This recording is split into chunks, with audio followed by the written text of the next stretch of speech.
All right, we're live. Welcome, everybody. I know we haven't gone live in a while, and so we just wanted to do like a little check-in and just chat about dreams, see if we get any comments. If not, you know that I could talk about dreams for hours, so my Yep. favorite topic. So, yay. And it's me, Skyfall here. And yes, we are all still alive and we are still in the lucid dreaming space. And I just wanted to check in with all of you guys. Going to chat with you all today, shoot the breeze, see what's going on, and make sure everybody knows that we're still out here. I think just like the entire title of the video that we're going to be running right now, there has been a little bit of inactivity. I'm going to say that that's definitely true, but at the same time, we're informing you that we are definitely still here.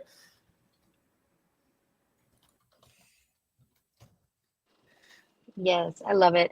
Yeah, it's good. I want people to know that, regardless, the community is still alive. There's so many different places to chat about lucid dreams and just dreams in general. So, yeah, let's just do like a general check-in. Like, Skyfall, I'm curious. Have you guys had any interesting dreams lately, or what have you guys just been up to?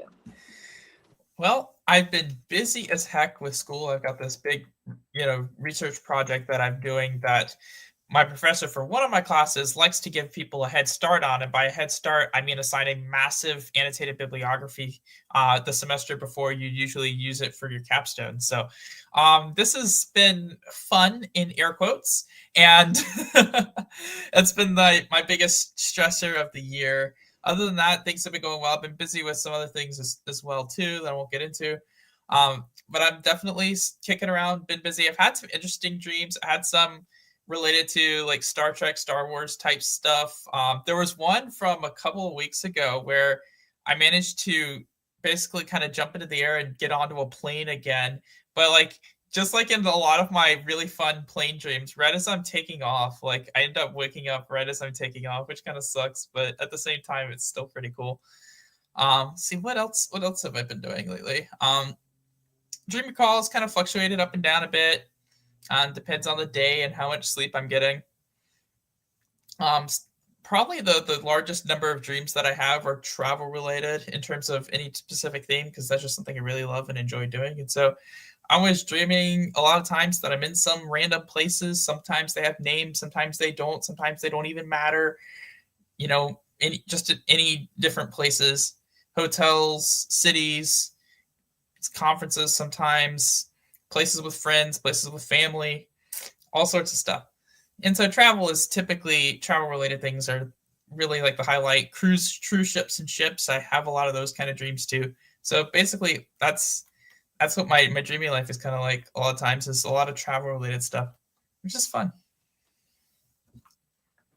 On my side, as with LDI, I've been doing a lot as associated with AI, and essentially the idea that so actually a while ago we teased doing a GPT as a dream AI, and in this case we've kind of shifted towards like away from the GPT aspect of it, since originally that was paid, and plus there's limits on GPT 4.0 for a free user. So even though they did make that free, it was okay, but it wasn't an optimal system. So what I've been working on recently is just turning that into a Discord bot, and I've filled it with about like 43,000 words, but just a lot of context that essentially, I wouldn't say replaces, but it allows the system to become a compendium or something that you can ask about. And the most important thing about an AI is it's personalizable without having a human being there.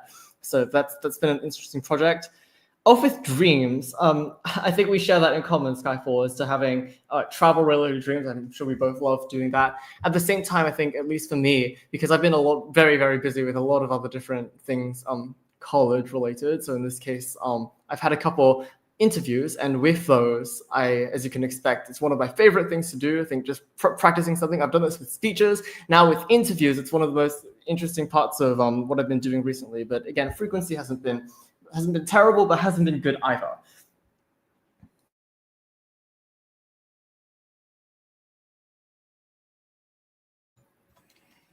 And Amina, what have your dreams all been like? Hey, sorry guys, I was trying to mess with the stream. I don't know if it cut out, but so I've had lots of cool dreams lately, lots of cool updates. Although I'm not active on the Discord server or just LDI in general much in the past couple weeks, I've been doing like, waking life, job, life stuff. But on the dream side, it's been fun. So I did the online conference, The Many Worlds of Lucid Dreaming. I did like a presentation there. That was fun. It wasn't like a Zoom presentation. It was just like a paper, um, just about like shared dreaming possibilities, presenting the idea that is maybe more natural than we think. So that was cool. It was like an online discussion. And then on the research side of things, I visited Northwestern. They have a research lab there that focuses on studying lucid dreams. So that was a lot of fun because I participated in a study, so I could talk about that.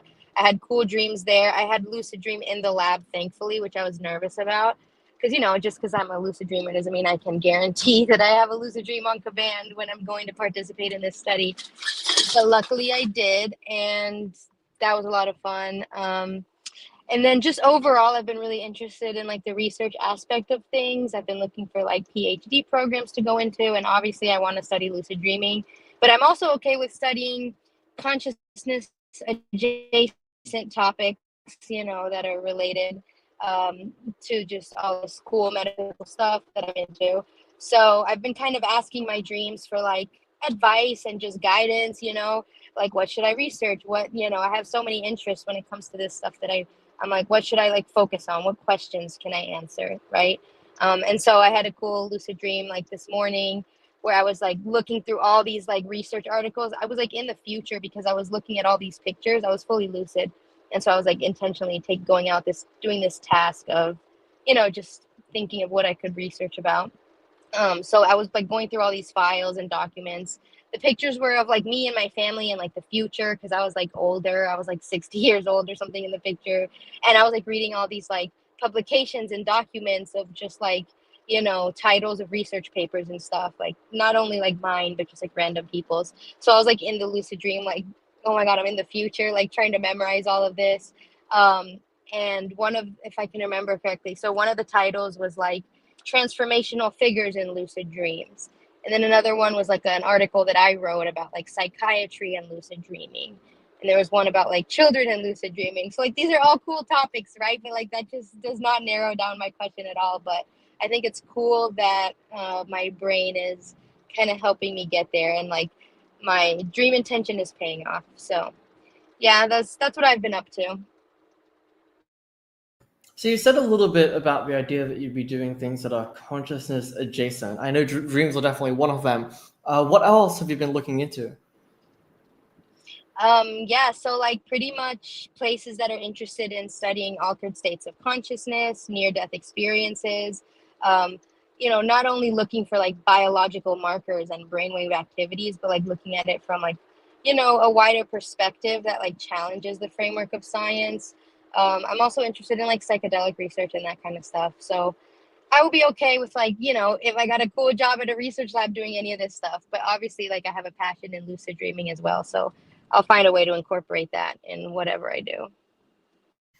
Tell me how that whole process was like getting into the Ken Pollard lab at Northwestern. How was it like finding out about the study, qualifying for it, going through that? Because I know there's definitely a lot of people who think that would be amazing and a lot of fun to do.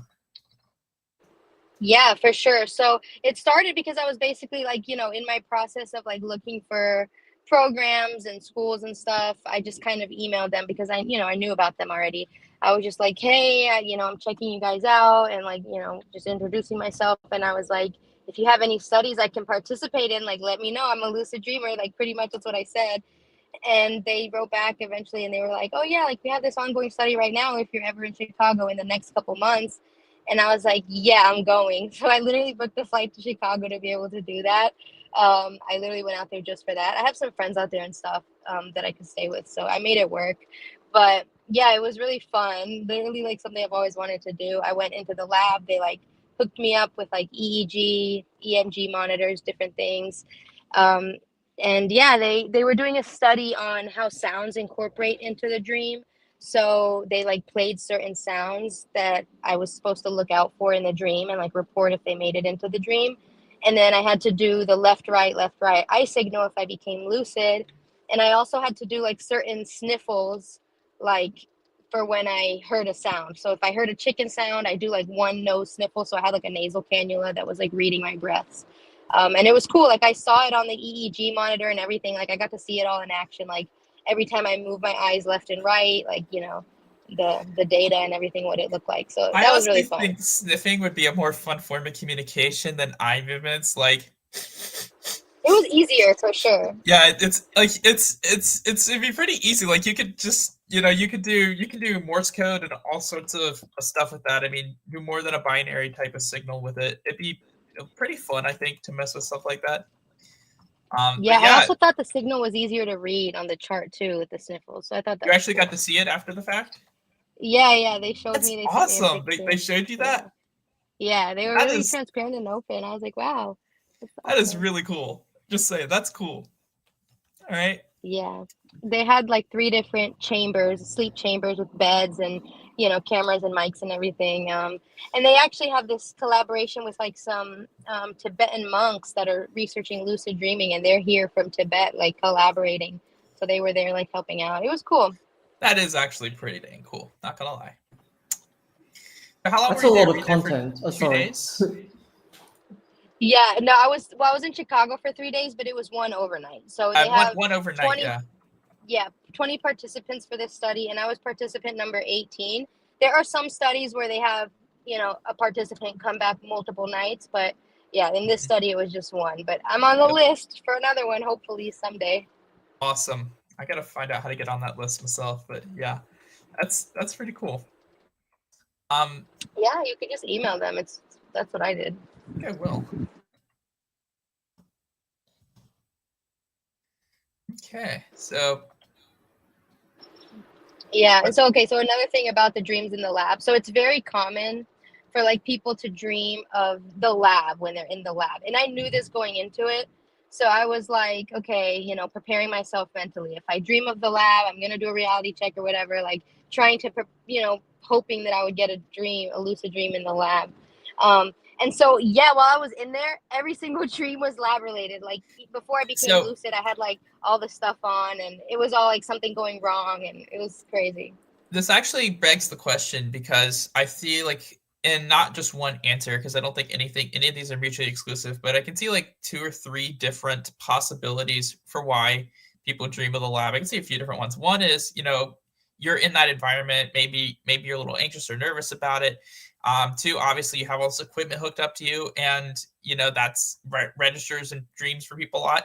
But then the other thing is, if you're expecting that you're going to dream about the lab, how much or how little does that influence you dreaming about it? And that's something that I don't know how you measure that because of all the other things that could be going on there. Like, how do you actually confirm that like, I don't know if you can really measure that. That's the thing, Yeah. because it's there's not only one possible cause for that type of Yeah, thing. I was thinking about it, but a lot of people, because this is already a phenomenon, like a lot of people, like they just report that's the type of Yeah, dreams they had. I think it has to do with like the fact that I could feel it was very uncomfortable to sleep with all these cables and everything. So there was no way that I couldn't sense it while I was sleeping. Like I was consciously somewhat aware of it. So it's gonna make its way into the dream, you know? Like I could feel all this stuff on my head. So naturally, even if I wasn't directly in the lab, I had all this cap on and all this gear on. yeah. And I just thought like, oh, I have to, you know, they interrupted the experiment for some reason. No, it's a dream. I mean, And just it's imagine like having those dreams of, like, you think it actually goes back to some old LaBerge experiments where he had someone who, in fact, from my memory of it, the person was dreaming and then they signaled they were lucid, and then they had a false awakening and signaled that they were awake, and like someone was removing the electrodes or whatever, and then they realized they were still dreaming, and so they had a false awakening about being still in the yeah, lab. Is that, yeah, that goes all the way back to like that some of the LaBerge happened. stuff. Yeah, And exactly. It's very common, and I feel like the lab should like use that while training dreamers beforehand. Because so this happened to me in the lab. I actually thought I had woken up, and it was a false awakening. But they yeah, told me as well, just do the sniffles anyway, because false awakenings are very common. So I did, and when I was reporting later, I was like, "Oh, I thought I was awake when I was doing that," and he was like, "No, your eyes movement were showing that you were in REM." And I'm like, Yeah. that's crazy because I was seeing the room around me. Like that just opened up my mind to all these questions of like, Doesn't matter because you have to. I think it'd be cool to see like just how consistent some of my false awakenings are because of how consistent my room is. Probably my most recent false awakening was a couple nights ago, and I was dreaming that there's a YouTuber that I follow called Clamave de Profundis. They put out a lot of different kind of music that's mostly like kind of more formalistic, but they do like fantasy type stuff, like Lord of the Rings type stuff, and they put poems to song and stuff. But anyway, so I was dreaming that they were doing a live stream and I was able to talk to them, but I was talking to them on my phone and I was like laying in my bed and my phone was right there on the nightstand where I always keep it. And I was talking to them and I started singing one of the songs that I really like. And yeah, yeah, false awakenings can be really convincing sometimes. I mean, that's the thing with them. They can be very convincing. yeah, very. And Um, sometimes everything doesn't even act dreamlike, you know? Like I'll do a reality check No. and it won't be dreamy, so I'll be like skeptical of it and I'll be like, well, I guess I'm awake. Yeah, it doesn't have to be dreamy per se, you know. And again, like if you a lot of that, there's a lot of I think perception expectation that goes into that where you and I know for me, like I expect my room to be a certain way, and it almost always is, with only a couple of exceptions, which are dreamlike when they happen. Like, maybe something's there that shouldn't be, or some other thing. But for the most part, things are the way they are because I kind of expect them to be that way in my room. And so it's kind of cool. False awakenings are really cool in moderation. Obviously, you don't want to have like 10 of them in a row, but in moderation, they can be pretty fun. Definitely.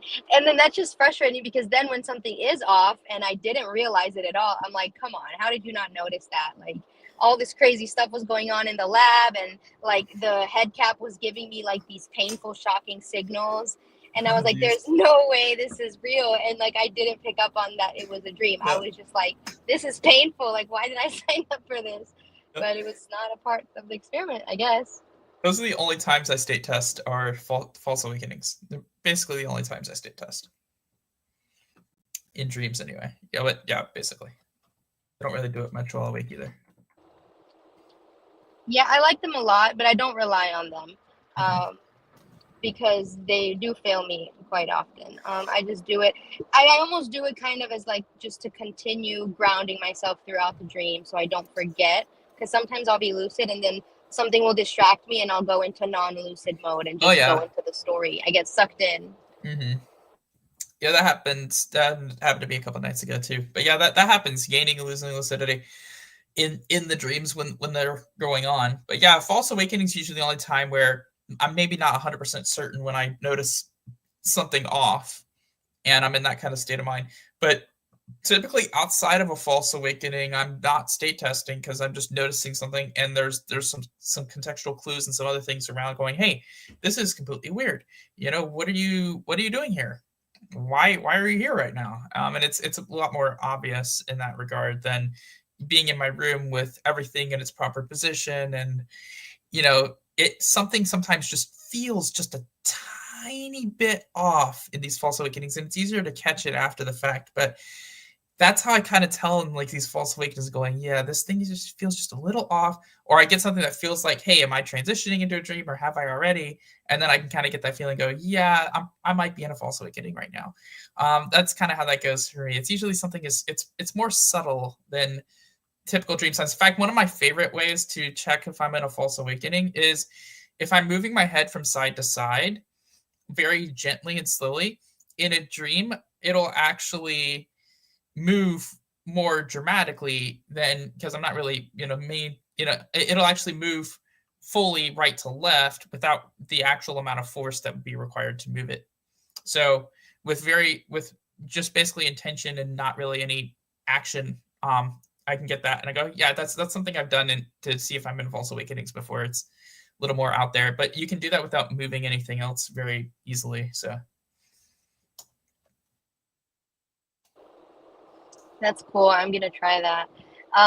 So I don't know if Curious has any comments on this, but I I was have about to say. some other stuff that I can update on, but I want to give you a chance. I do want to say, unlike a lot of parts of science in which we do we do testing. This is one of them, I think, that feels very, very experimental in nature. Especially as you said, you had those people from Tibet coming over, and as you said, it's kind of like pushing the frontiers of science. And I think what we're doing is really stretching those kinds of boundaries. So, like False Awakenings, as well as everything else associated with that, I find it interesting how different it is to some other kinds of science that are done in other fields.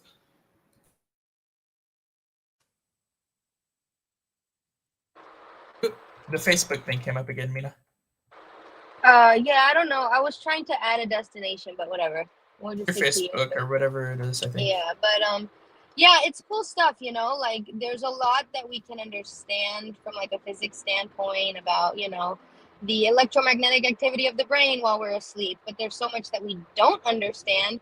And I think that like science is taking this shift to just valuing the subjective experience more and taking that more as like data instead of just like, you know, silly anecdotes. So I'm really excited for that and just to like see how like we shift how we look at data in general. So yeah, we'll see. Awesome. Yes.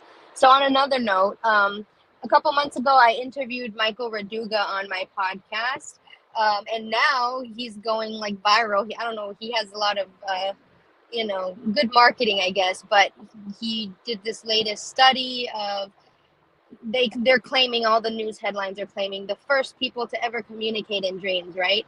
Very clickbait title, but it's interesting. Everybody's been sending it to me left and right, which I'm sure maybe you guys have been.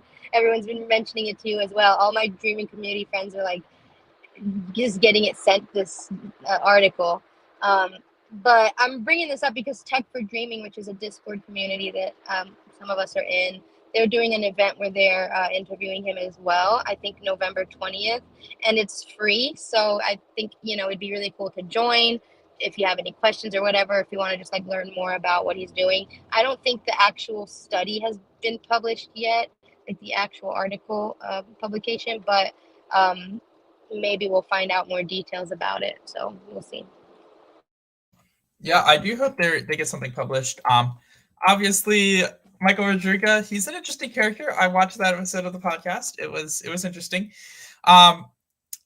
I would say he probably, not probably, he definitely doesn't approach things in the typical sense of, you know, making sure that safety protocols are properly followed and in the most, you know, in the best ways, if you know what I mean. I don't know any other people in the field who are implanting electrodes in their own brains. That might be a little too far, honestly. It's cool science, but I don't think it's worth your life. But I will say he's definitely interesting. It sounds like he's pretty charismatic too. And if he actually does have the science to back stuff up, that'd be kind of cool. Just interesting to see if he gets anything published. Yeah, I'm interested as well. I definitely think he's very motivated. Like, I don't think he's a bad guy necessarily. But yeah, I definitely think he's had like a learning curve with like learning how to properly publish scientific papers and get it peer reviewed and, you know, make the methods make sense. So we'll see. I mean, he's grown a lot and like he has a big fancy lab now. So I'm excited to see where that goes. That is cool. Yeah. Is he still in Russia or is he somewhere else? Where's he based out of? He's in Silicon Valley, California. Oh, so he's moved to California because I thought he was Russian initially, but he is, yeah. And he lived in Kazakhstan for a while, and then now he's in Silicon Valley. So he actually is in the U.S. Okay, so I thought he was abroad somewhere, but no, he's actually here in the U.S. Okay. Yeah. Yeah, so we'll see. There's a lot of controversy. If everything that happens with the study ends up being something that is scientifically viable, what do you think the potential for that could be as we enter new dream research and just the idea of what he's done in general? Ultimately, I think ultimately the best potential for improving two-way communication in dreams is real-time dream reports, because every dream report ever given is retrospective. We don't really have ways of getting too many specific details from a dream as they're going on, because, you know, memory kind of degrades, and, you know, your own memory of events after they happen is, especially in dreams, can be very subject to not being the most accurate thing, but it's the best thing we have. So actually improving forms of two-way communication in dreams and you know, developing more complex methods of sending signals out of a dream can allow for more complex real-time dream reporting, which would definitely be something that would be valuable for sure. Yeah, that would be life changing in the research. And I think this particular study, like he had the two participants both while in a lucid dream communicate with some AI device and send a message. I don't know, we'll see.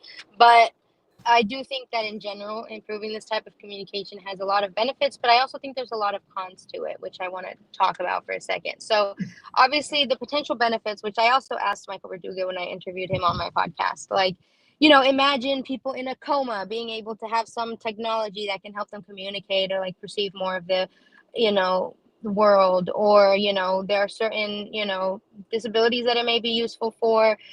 There's also the potential of like people harnessing this ability for, or, technology, I guess, for more potentially dangerous things, or to push certain agendas. Like, I guess with any tool or technology there can be good intentions and bad intentions, right? As dream technology in general enhances, there's going to be fears of ethical concerns and things like that. So I just think that it's important that like any researchers in general, like understand this responsibility as technology advances. But I still think it's cool stuff. I do. And I'm excited to see Honestly, I think brain-computer interface technology could be really cool. I mean, just for the perspective of someone, say, like me with a visual disability, there are a lot of things that I can't access and do, even though computers are really advanced and have come a long way, especially even in the past 20 years. There's still types of things and types of information I can't use, types of software. And so imagine, say you will, you could bypass non-functioning organs, someone's eyes, someone's ears, and you can actually transmit data from these devices directly into someone's brain with accuracy. So you could have, for example, artificial eyes that for someone who can't actually see would be able to transmit, high quality visual data to a receiver that could then process it into a neural impulse and bypass the organs that aren't working. I mean, that's a medical advantage for that type of technology, but we're talking something way more advanced than the type of communication we're dealing with, which is more along the lines of we're not actually able to read that primary data yet, in the sense that we can't read and translate the neural impulses directly. We're kind of translating the actions that come from the neural impulses, the eye movements, the sniffling, that kind of stuff, that not the actual neural signals themselves. So we don't have that kind of technology yet. That's going to be where the real advance comes ultimately, if that's developed, is being able to properly read and encode neurological impulses. That is because that's also where the real danger is potentially, and also where the real benefits are. Yeah, because right now all we know is a bunch of random electrical activity. It doesn't say exactly what it is. We're just noticing patterns like, oh, when this happens, we get this type of electrical activity. But it's just a bunch of like jumbled up neurons. Like, it doesn't really mean much to us, and science is very limited in that sense. And yeah, I think that's going to be interesting. It's going to be we're very rudimentary right now. I think the next 20 years it's going to be like insane. For example, one of the coolest things like Neuralink is trying to do, one of their goals is to help someone who, say, is paraplegic, who can't move their legs, bypass the damaged nerves and actually restore mobility to parts of their body that they aren't able to move. Like that could be seriously life-changing technology. Yeah, if used correctly. For sure.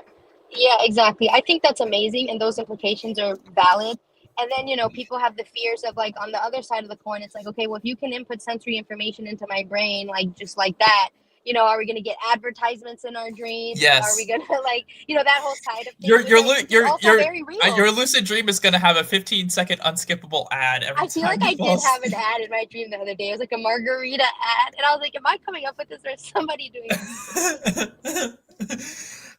Yeah, I would say that's there again. There's any technology has the potential to be used for good or for ill, and that it ultimately comes down to the users. I definitely think that there'd be a real issue with the advertising today is already kind of getting kind of crazy with like YouTube ads and other ads that are coming up now. I mean, imagine developing an ad blocker for your neural interface. I mean that. Like, we're actually considering that as a potential outgrowth of technology. Like, just how we have, ads and ad blockers online. Imagine if people do try to start sending ads into people's brains, someone's going to have to develop an ad blocker for that. I mean, I mean, yeah, if we're Yeah. arguing that we can share dreams with each other and enter each other's dream space, then I fully believe that that's a possible thing. But you know what? That is why lucid dreaming is so, so, so important. And it's a skill that everybody should have because it protects you when you have conscious, whether you can control your dream or not, when you're conscious of what's entering your dream space, you're less susceptible to just being programmed. You Mhm. can control what enters your mind. So I feel like that is why it's important to get people to Yeah. understand that we all have this ability. I think any type of technology that's developed needs to have some sort of hard cutoff that the user can control. I mean, that's kind of important. Obviously, with anything like that, we're getting way into the future. But realistically, I do hope to see some of that kind of technology in my lifetime. I'm not as afraid of it. I understand the potential risks and stuff that come with it, but I think that there are a lot of benefits, and that it just needs to be managed well, and there needs to be good people developing it. And I think that's ultimately because here's the other side of technology. Once the cat is out of the bag, I mean, look at 5G, look at AI. If you're not developing it, someone else is, and that person may not have your interests at heart. And so that's the thing with once this technology is known about, once people understand it, someone is going to try to use it for ill, and there need to be people who understand that to develop defenses against that kind of stuff, because there are going to be people out there, once that technology is known about, that are going to use it in ways that would not be beneficial to people. And that, I'm just talking corporations, I'm talking countries and political parties and all sorts of stuff. Yeah. I mean, it's a Yeah. risk. And that's really why, if you think of like the US government and stuff, that they've been doing intelligence work by looking into psychic phenomena and lucid dreams since And before they even yeah. admit it. They've been hiding it. So obviously, this is something valuable that they've been trying to, stay ahead of, I think. And I don't know. So another thing that Michael Raduga said while I was talking to him that I found interesting was that he sees a future where lucid dreaming is used to where there will be jobs eventually where you have to be lucid and to do tasks in the dream. It'll be like an actual career, like job description. I was like, wow, sign me up for that. But it's also kind of creepy because isn't that just like pushing capitalist agenda of just being more productive and like, harnessing our dream space for that? I don't know. I'm iffy about Yeah. it. I think it depends on what you're doing and stuff like that. Like, for example, I would say forcing people to work in their sleep is kind of but if you wanted to say, like, if you're, say, you're a content creator, or say you're someone who has a certain kind of business, or you're running your own business, or you're doing something, and you come up with an idea for how to do something in your dream, and you want to record that idea and use it, then you should have the ability to transmit that, save that somewhere. I think if that technology is available, because people are get these creative impulses from their dreams, and we have famous inventors and people that we've talked about in the past that have gotten ideas from their dreams. So imagine if you could record those in real time, and what that might be like.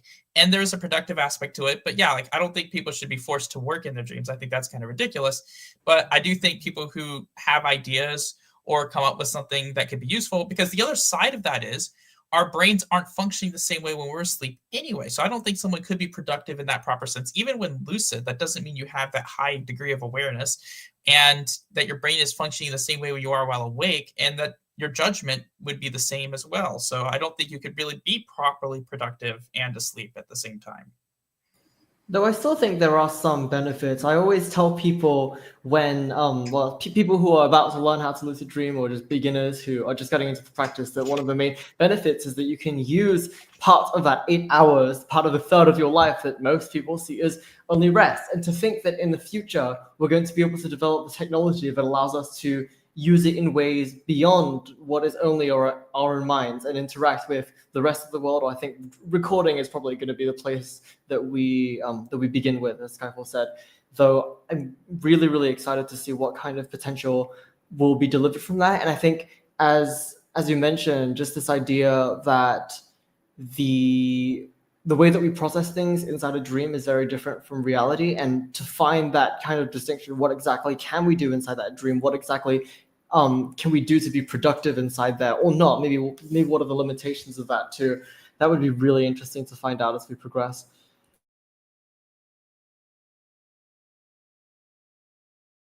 Absolutely. And ultimately, it's time's going to tell where this technology goes, and I'm not sure how they're going to figure it out ultimately, like what that progression will look like. But understanding stuff like this, technology like this is going to come the more we understand the brain. Like that's just a fact of life, I think, at this point. The more things are understood and developed, I think it's ultimately inevitable that some type of technology like this does get developed in the future. I just don't know what it'll be or what it'll be like. But innovation is a driving force of the human experience. It's usually for good. It helps us better ourselves, better our standard of living, better our existence. Even the poor, even people who are impoverished in today's society, have it better off than the wealthy did at the beginning of the 20th century, because the technology and the standard of living is just that much better because of innovation and things that have been developed. Really common example, the smartphone technology you have is more computing power than NASA used to send man to the moon. And that's kind of incredible. So I do think as innovation and technology develops, that some type of advancement in this field is ultimately inevitable. I just think because there's always going to be a reason to want to research and understand the human brain. I mean, that's also part of the human experience. Curiosity is, and a drive to learn more about us and about what we're doing and about the world around us. That I think that's ultimately going to be inevitable, but also it's going to leave us with more questions than answers, because that's typically how science works too. We end up understanding something and then we develop a new level of understanding that leads to more questions. Yeah, very well said. I overall I'm excited for the future. I'm excited to just be at the forefront of like teaching lucid dreaming to the world and like getting in with the scientists. Like the fact that the lucid dreaming community is still so small is just so cool to me. Like I just know that it's going to become more and more mainstream by the day. Absolutely. What is the reason that in this current moment we don't have as many lucid dreamers as we think we do? Because I think most definitely in the community, we see the massive potential of it. I feel like by this time it should be something that's pretty well known, though. I think in general, when I ask a lot of people randomly Well, I whether they think it haven't is. heard of it or I think it's more well known than we think, but not talked about. And Yeah, there's a little they bit of a just don't difference. talk about it. People Exactly. don't talk about their dreams or talk about lucid dreaming. Like when I walk around my college campus, for example, like I'll ask people from time to time if they've heard of lucid dreaming, and I've actually been surprised by how many people have said they had, and that's the first time we've ever talked about it, or I've ever heard them talk about it, or really, because it's not a subject that comes up a lot. So I think especially younger generations, more people are at least aware of it. Not that they do it. Some people do it. I've talked to people who just done it and not really understood it. Naturals. I've talked to people who actually tried to do it at some point, and I've talked to people who knew what it was or had some tangential understanding. Maybe it wasn't the right one, but people are aware of the concept, but they're not really talking about it. And I don't know what the percentage is like. I don't think it's like 50% or anything like that that's aware of it, but maybe 20% among the younger generations, maybe 1 in 5 people. I don't know. I actually can't tell you. I'd have to ask a room of people and see how many people put their hands up, and I'm not that good at that. So, Yeah, that's why I so, love normalized talking about dreams. And I love like getting people's reactions when you're like talking about dreams or bring up lucid dreaming and they're like, "Oh, I've experienced that." And like something like lights up inside of them like when they realize like, "Hey, this is actually normal and cool to talk about." It makes me happy. absolutely. in general conversation, we often tend to reveal a little bit of what we're thinking. And in this situation, I wonder what has made like lucid dreaming a little bit less talked about. I mean, dreams are definitely things that can tend to be very weird. I just think that just like our thoughts and how I would express right now the way that I'm thinking, maybe we could treat dreams the same way eventually and have it become, I think, one of our goals. So yeah, have it become mainstream. Mm-hmm.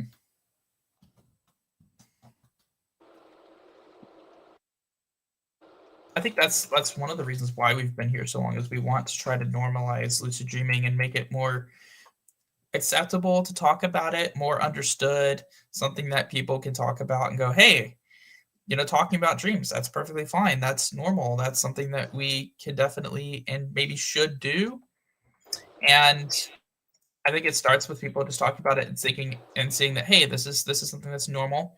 Obviously, the real, I think, impediment to talking about dreams in particular is the deeply personal nature of dreams, and that dreams are inherently personal experiences and can also reveal things about people that maybe they don't want to talk about or share publicly. And I think that is an impediment to talking about dreams more generally in terms of like people's individual dreams and sharing them with each other, because that can be a very intimate experience and not everyone's open to that level of intimacy with a bunch of other people. And so I think that is definitely an impediment to, normalizing discussion of dreams in that sense, because we are talking about something that is deeply personal to everyone. Yeah, that's true. I mean, but it's also deeply beneficial when you do open up that communication, whether it's with close friends and family or just with dream groups. It's so many benefits to it. I mean, it's even proven scientifically that like talking about dreams helps you gain empathy for people and brings people closer. So I think, yeah, that's like you said, that's why we do what we do. That's why like I'm leaving the digital footprint that I am, like of just talking about dreams nonstop.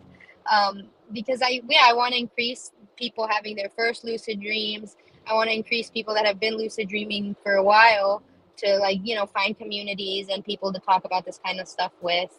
And just sharing your own dreams makes it normal for people to be like, okay, well, she shared that weird, uncomfortable dream publicly on YouTube. So maybe it's normal for me to talk about this dream that I had, or like, you know, maybe I'm not so weird after all. So I think forming that community is going to be a big part of the future, to be able to take these experiences more seriously and like just learn about the possibilities.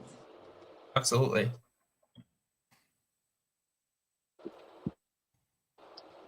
Awesome. This has been a really fun check-in. Maybe we could, if you guys have any closing thoughts, we could wrap it up. I think I've pretty much said all I came to say for the most part. I'm glad that we're basically creating an echo in the present, just so that I think for the last 2 months, if anybody has been keeping track. So yeah, I'm glad that we've done this, and I think it's a good restart, rebirth, renaissance. Absolutely. Yes, definitely. And the replay will be available, but it's been nice coming on here, just chatting with you guys, catching up. And yeah, You'll be seeing more of us. Count on that. Definitely. I love doing these types of streams. So we could definitely schedule more in the future, whether they're just check-ins or we think of something fun to talk about. Or we invite some guests on and talk to them. Yeah, all the above. Yep. Awesome. All right. Cool. See you guys later. I'm going to stop the stream. Have a good one, y'all.